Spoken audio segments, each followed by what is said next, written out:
Hi there, I'm so glad you're joining me today.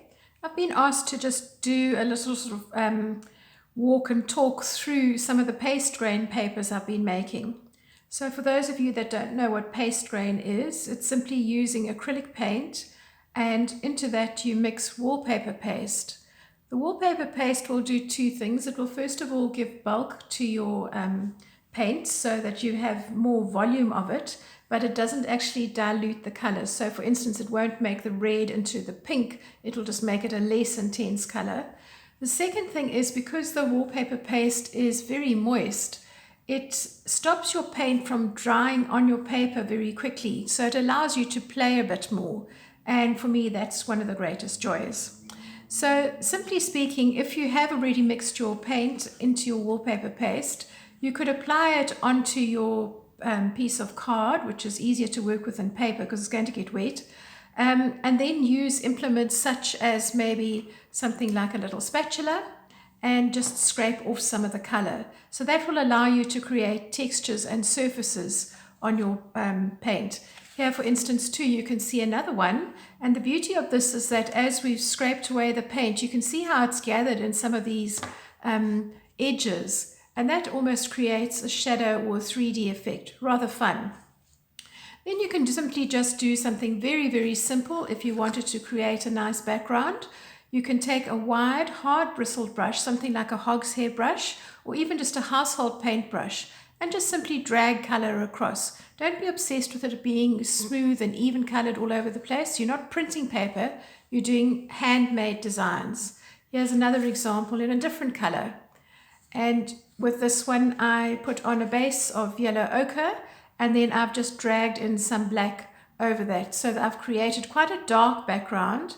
But if you're going to mount something on top of that, if you were going to do something in a lighter color, maybe like that, it would actually work really, really well. So even if you have a card, when it's dry and you're not happy with the design you've made, remember that they can always be used as mounts. This one, I took a little sponge roller and simply just mixed a couple of colors together and rolled them in one direction and then in the other direction. And again, a very, very pleasing background. Half of this is just about having fun. Here's another one where I rolled color on, just using a diagonal. This one was a little bit different. I have a sheet of glass which I love to work on, and I had been working with something else where I had left over silver paint. So I just splashed that onto the glass and I put some wallpaper paste, then pressed my card down, and I don't know if you can see that there's a face there waiting to be drawn onto. A bit of detail, a mouth with some eyes and the border. I've just got to decide when I'm going to do that, but right now I don't have the time. This one was rather fun to do. This one, I had bought a bunch of celery and simply cut the bottom off. So I had the base, which was joined with that little part where the roots go down, and I simply put on some of my paste grain onto that and used that to print. Because the celery is obviously not so easy to cut 100% smoothly, you will have slightly lighter and darker effects, but I quite enjoy that. And I think it would be lovely to do as a background for a wrapping paper if you were going to make it. If you have a big fat round brush and you put on lots of paint and you put your brush down at 90 degrees and just twist it, you can create these nice circles.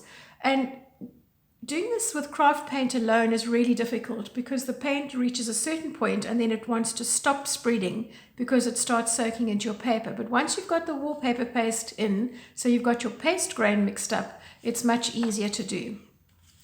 These are some examples of rather fun ones to do. If you are a card maker and you have a lot of stamps at home, you can put color down onto your card and then using your stamp into the wet paint and lift up the color.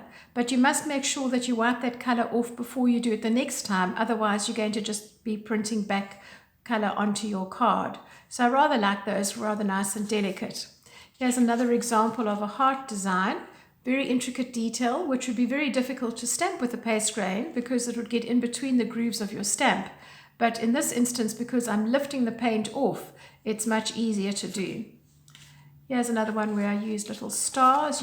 I've chosen mostly dark backgrounds that I've done so that you can see them easily on camera. But you can see there are three different examples of that star pattern. And again, this was just a card stamp, so the design is beautifully delicate. This was a big foam stamp that I had, and here again I've applied color, and then I've put on my dry stamp and lifted up the paint, then wiped it and repeated again. So in this particular instance, wiping it off makes a big difference. I quite like the fact that as I pulled up some of the color, it created this sort of like almost veined effect on the petals. Just adds a bit of interest to it. And remember, when you're doing these things, not every print is going to be perfect. This was using the same stamp, but now putting paint onto the stamp and applying that onto my card. And I did stamp getting lighter and lighter so that I created a different background. For this particular one, I simply applied my paste grain colors, where you can see I've got two different colors here, a red and a yellow, and mixing up to make orange. And I put that onto one of those little foam sponges that you get in a medicine bottle. It was a little round one. Managed to pull it out and do a few prints with that. Like the textures that I've got there. These two pieces here, I put color down and then I pressed bubble wrap into it. And you can see it is quite a delicate design, but it does give quite a nice effect as you're working. The big thing is just play. You know, these two ones, I had some of that nylon mesh bag that we get onions and gem squash in here. And I laid that down flat on my card, and then I actually just rolled with a roller, paint going through. It wasn't completely successful, it was a bit smudgy here, but because I cut these up and do other projects, it doesn't really worry me. These ones were rather fun to do. These I used actual sheets of Mosaic tiles, and I put my paste grain colors onto them and then printed with them. And I was very happy with those results. This was a foam stamp in a mosaic design that I applied paint onto the surface and then I printed with it. And you can see where your paint is slightly thicker, it's going to give you these sort of squishy marks as they come up. If I was to make a card perhaps and cut these out, they almost look like little bits of seaweed as individual things. So one could play with that with shells perhaps.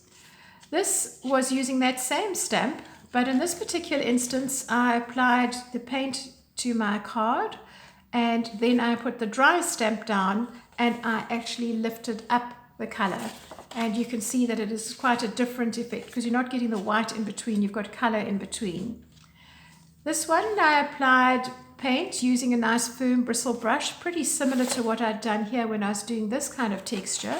But because the paint stays wet for longer, or as you say in artistic terms, it stays open, it doesn't dry as quickly, you can use something like a little sucker stick or the back of a spatula or a paintbrush and scratch patterns in. The beauty is if you don't like the patterns that you've made, you simply brush over it and do something else.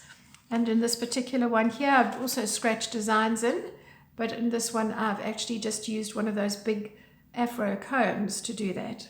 And this one I just used a very large fairly bubbly kind of bath sponge, and I put paint on there and I just dabbed that down. There are so many things that you can do with paste grain papers, and it is such a lot of fun to do. If you do have the time, please do try. I do have a series of videos which I keep posting because I've made a lot of them on the various ways to do the individual techniques, and that will be start to finish, you know, perhaps how to do this particular technique where you're doing it with a card stamp. So please have a look on my playlists and you'll find individual instructions. But one of my followers did ask for me to just do a walk through some of the paste grain papers. This is not by any means all of them, it's just some examples. And I really do hope you have fun because it's such an exciting medium to play with. Thanks for joining me today. Bye-bye.